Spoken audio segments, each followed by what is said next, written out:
लीजिए सुनिए आचार्य चतुर्सेन शास्त्री के लिखे उपन्यास वयम रक्षा माह का भाग 111 धूर्जटी के सानिध्य में, मेरी यानी समीर गोस्वामी की आवाज में। पौलोमी शची इंद्राणी ने मदन प्रिया रति को बुलाकर कहा, अरे मनमथ वधू, आज मैं हेमवती शैल सुता उमा की चरण शरण में कैलाश जा रही हूं। आ, तू मुझे श्रृंगारित कर दे। रति ने हंसकर इंद्राणी को सुवासित तेल लगा केश विन्यास किया, हीरा मोती मणिखचित भूषण, चंदन कुमकुम और कस्तूरी आदि सुगंधों का लेप अंगोपांगों पर किया। फिर रत्न संकलित आभायुक्त पट वस्त्र धारण कर पैरों में महावर दी। शची का रूप हेमकांति के समान दे दीप्यमान हो उठा। इस रूप माधुरी को देखकर रति ने हंसते हंसते कहा, देवी, इस भुवन मोहन रूप को लेकर तुम भवन से बाहर कैसे जाओगी? इस रूप को देखकर तो जगत मत्त हो जाएगा। तुम्हारे अधरामृत को देख देव दैत्य अमृत को भूल जाएंगे। वेड़ी को देख नागला जाकर भाग जाएंगे। उन्नत कुचों को देख मंदराचल अचल हो जाएगा। रति की ये वाक्य सुन चारुमती शोभना शची ने अपने अवयवों को ऐसे ढक लिया जैसे भस्म राशि से अग्नि ढकी जाती है। वो गंधाव्रत उषा की भांति हस्तिदंत रचित गृहद्वार से बाहर आई। देवेंद्र ने पौलोमी शची सहित देवलोक से कैलाश को प्रस्थान किया। हिमगिरी श्रृंग पर हेमकूट के समान धवल ध्वजैरावत धीर मंथर गति से ऊर्ध्वगत होता जा रहा था। निरभ्र आकाश में बालुदित अरुण की स्वर्णाभा से हिमश्रृंग की शोभा अकथ्य हो रही थी। उस शोभा को निरख देवेंद्र ने कहा, पौलोमी, प्रस्फुटित कमल से जैसे मृणाल की शोभा बढ़ती है, वैसे ही तेरे सानिध्य में मैं संपन्न हूं। शची ने हंसकर कहा, ठीक ही तो है, पारिजात परिमल के कारण ही पवन का आदर होता है। परंतु अंब से मैं कहूंगी क्या, ये तो बताओ। जैसा अवसर हो। तू तो प्रत्युत्पन्नमति है। वो दुष्ट इंद्रजित नामधारी राक्षस जैसे मरे वही तू कर। तू धूर्जटी की सेवा में क्यों? पितृचरण में चलकर क्यों न निवेदन करे? वो तथाकथित इंद्रजित क्या पितृचरणों का भी सामुख करने की सामर्थ्य रखता है? प्रिय, उसकी सामर्थ्य का अंत नहीं है। धूर्जटी को छोड़ हमें और आसरा नहीं है। हमें धूर्जटी को उस दुरात्मा से विमुख करना ही होगा। अंब क्या मेरे कहने से सुनेंगी? क्यों नहीं? त्रिभुवन में कौन है जो तेरे कटाक्ष पूरित अनुरोध को टाल सके? फिर अंब तो तुझ पर बाल्यकाल से सदैव है। कैलाश पर क्या हम आ पहुंचे? ये पर्वत जो श्याम तरु राशि में है, उसके उस पार वो जो स्वर्णिम उत्तुंग हिमकूट है, वही तो कैलाश है। वही है प्रियतमे। शरवन से तो ये अति मनोरम है। इसी से कैलाशी सरवन को छोड़कर यहां आ बसे हैं। तब क्या, तू तो जानती ही है कि कामदहन के समय ही रुद्र ने क्रुद्ध हो शरवन भी भस्म कर दिया था। अब तो उसे अगम्य क्षेत्र मान लिया गया है। निर्वंश के चरण वहां नहीं पड़ सकते। देखो तो प्रियतम, ये निर्मल निर्झर कैसी शोभा धारण कर रहा है। इसकी शुभ्र जलराशि श्यामशिला पर ऐसी प्रतीत हो रही है जैसे श्यामा वामा ने उत्तरांग में चंदन लगाया हो। ऐसा ही है। लो, आ गए हम कैलाश धाम के द्वार पर। वो देखो, द्वार मधुर निनाद से आप ही खुल गया।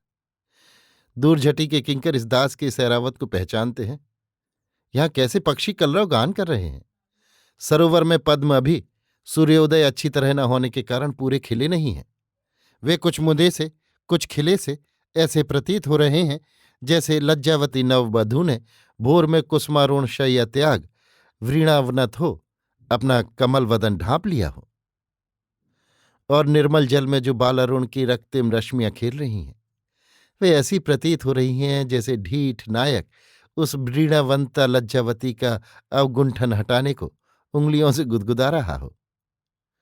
देवाधिदेव के किंकरों ने इरावत को घेर लिया।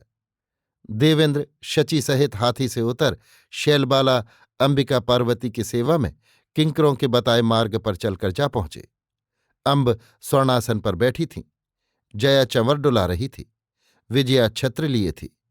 महेंद्र ने इंद्राणी सहित महामाया अंबिका के चरणों में प्रणाम किया। अंब ने हंसकर शची को अंक में बैठाया और सिर सूंघा। देवेंद्र की ओर से कृपा कटाक्ष कर कहा, देवेंद्र, देवकुल में देवलोक में कुशल तो है? अब फिर कोई नया झंझट तो नहीं आ खड़ा हुआ? अम्ब, देवद्रोही लंकापति रावण और दुर्जय रावणी पर जब तक धूर्जटी का अनुग्रह है तब तक भला देवलोक और देवकुल में कुशल कहाँ। देवकुल तो उस दुरंत रावण से लड़ ही नहीं सकता, और मुझ दास को उसके दुरात्मा पुत्र का कंधे पर कलश रख तीर्थोदक से इंद्राभिषेक करके ही मुक्ति मिली। मेरा विकराल उज्र भी उस दुरात्मा के अक्षय तूणीर और दिव्य धनु के सामने निस्तेज हो गया। किंतु अब तो रावण का देवकुल से कोई विग्रह नहीं है। अब रावण और उसका वो पुत्र, जो अब मुझ दास को कलंकित करने के लिए इंद्रजीत कहाता है, जब तक जीवित हैं तब तक सब देवकुल के साथ आपका ये दास मृतक ही है। उसने देवों ही की नहीं, आर्यों की परंपरा भी भंग की है। वो देव, दैत्य, असुर, नाग, गंधर्व, समागत सभी को एक करना चाहता है। उसकी यज्ञ विधि भी हमारे अनुकूल नहीं है। उनके कार्यों और आदर्शों से तो देवाधिदेव सहमत है। वो और उसका पुत्र दोनों ही देवाधिदेव के किंकर हैं। फिर तुम मुझसे और देवाधिदेव से उसके अमंगल की क्यों आशा करते हो।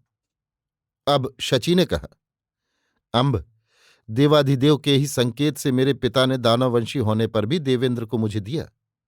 आप ही के आशीर्वाद की छाया से हम संपन्न हैं, निरापद हैं। किंतु आपके आशीर्वचन की अवज्ञा करके उस दुस्सह दुरात्मा ने देवेंद्र को बंदी बनाया। देवेंद्र को समूचे निर्वंश के प्रतिनिधियों के सामने कंधे पर तीर्थोदक रख उस अधम का इंद्राभिषेक करना पड़ा। कैसे अब आप देवकुल का ये अपमान देख सकेंगी अम्ब। हेमवती ने सब सुनकर कहा, परंतु सुन, तेरे अनुरोध की रक्षा करने की सामर्थ्य मुझमें नहीं है। देवाधिदेव राक्षस कुल रक्षक हैं। वे आज वृषभध्वज योग में कूटस्थ दुर्गम गौरीकूट पर बैठे हैं। वहां तक जाना भी शक्य नहीं है। उनकी एकांत साधना में विघ्न करना भी निरापद नहीं है। तू तो जानती ही है, संक्रुद्ध रुद्र के निश्वास से मकरध्वज मीन केतु काम भस्म हो चुका है। तो ये और भी अच्छा है अम्ब, विरूपाक्ष देवाधिदेव यहां नहीं है। वे विकट शिखर पर कूटस्थ हैं। अब आप ही देवों का प्रिय कर दीजिए। हमें देवाधिदेव से क्या प्रयोजन है। हम तो आप ही के प्रसाद से प्रसन्न होना चाहते हैं। पौलोमी शची के वचन सुन हंसकर उमा ने कहा, हरि इंद्र सखी, तू बड़ी वाचाल है। तभी तो देवराज तुझे देख ऐसा विमुग्ध होता है जैसे ऋतुपति वन स्थल की कुसुम कुंतला को देखकर मोहित होता है। देवेंद्र ने उमा की प्रसन्न मुद्रा देखकर कहा, अम्ब, देवकुल के अपमान का परिष्कार करो। मैं दास इसी आशा से आपकी शरण आया हूं। मातेश्वरी, जब दुरंत तारक ने मुझे पराजित कर स्वर्ग हस्तगत कर लिया था, तब देवकुल रक्षक कुमार कार्तिकेय को वृषभध्वज रुद्र ने नाग सिद्ध धनुष और अक्षय तुरीण दिया था। उसी से कुमार ने दुर्जय तारक का वध किया था। वृषभध्वज रुद्र की कृपा से मेघनाद के पास भी वही महास्त्र है। इसी से वो दुरंत राक्षस अदृश्य रहकर चतुर्मुखी बाण वर्षा करता है। उसका वध संभव ही नहीं। अब अम्ब, कृपा कर मुझे कुमार का वही अक्षय तर्कस दो, धनुष की अभेद्य सुवर्ण मंडित ढाल दो और मृत्युंजय खड्ग दो, जिससे राम उस देववैरी दुरंत मेघनाद का वध कर सके। देवराज इंद्र का ऐसा अनुनय अनुरोध सुन शरणागत वत्सला अंबिका शैलबाला पार्वती ने महामाया को आज्ञा दी कि वो देवेंद्र की इच्छा पूर्ण करे। महामाया ने वे जाज्वल्यमान शस्त्रास्त्र देवेंद्र को ला दिए। इंद्र ने वो कालधनुष हाथ में लेकर कहा, मुझ दास का ये रत्न धनुष इस दिव्य धनुष के सम्मुख तुच्छ है। ये महातेजस्कर खड्ग और सूर्यमंडल के समान दैदीप्यमान ढाल तथा काल सर्प की भांति नाग शरों से भरा अक्षय तर्कस पाकर मैं धन्य हो गया। देवकुल पुनर्जीवित हो गया। उमा हेमवती ने कहा, देवेंद्र, तुम मेरे अभ्यागत हो, देवराट हो, तुम्हारा विचार शुभ है। आर्यों और देवों का अप्रिय मैं भी सहन नहीं कर सकती। दूरझटी क्रुद्ध भी होंगे तो मैं सहन करूंगी। तुम इन महास्त्रों को ले जाकर राम को दे दो। इन्हीं से कुमार कार्तिक ने तारक का वध किया था। इन्हीं से तुम्हारे चिरशत्रु मेघनाद का हनन होगा। परंतु मैं तुम्हें कह देती हूं कि मेघनाद की वीरता मैंने देखी है। ये त्रिपुरारी का संपूर्ण रौद्र तेज धारण करता है। त्रिभुवन में कोई वीर शस्त्र रहते उसका वध नहीं कर सकता।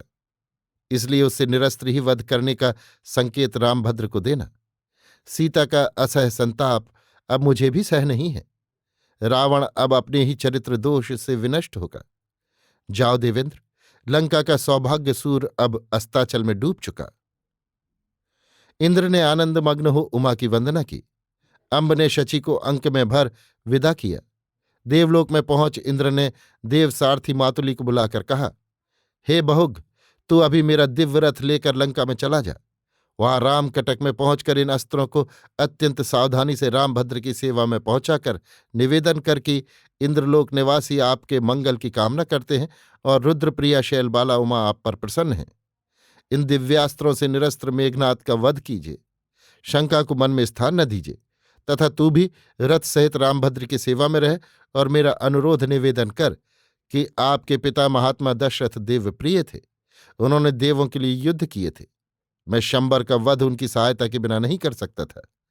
वास्तव में शंबर वध का श्रेय आपके पिता महात्मा दशरथ ही को है। अब रावण का वध आपके हाथ से हो, ये संपूर्ण देवकुल की कामना है। ये दुरात्मा रावण निर्वंश की सारी ही मर्यादा को उलट पलट रहा है। निरंतर 12 दारुण देवासुर संग्राम कर देवों ने दैत्य भूमि को सुरलोक बनाया है। अब पृथ्वी पर 4 ही प्रबल अनार्य देवद्विष निरपति थे। एक वैजंतीपुरी का तिमिरध्वज शंकर, जिसने पांचालपति देवोदास के साथ आपके यशस्वी पिता दशरथ के सम्मुख समर में हनन किया।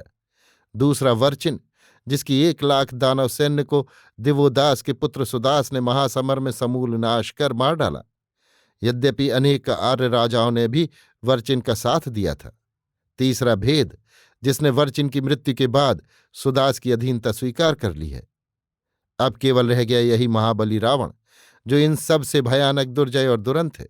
सो हे रामचंद्र, आप इसका वध करके अनार्य जातियों का समूल उच्छेद कीजिए। आपके इस विकट संग्राम के परिणाम पर ही आर्यों और देवों का अस्तित्व निर्भर है।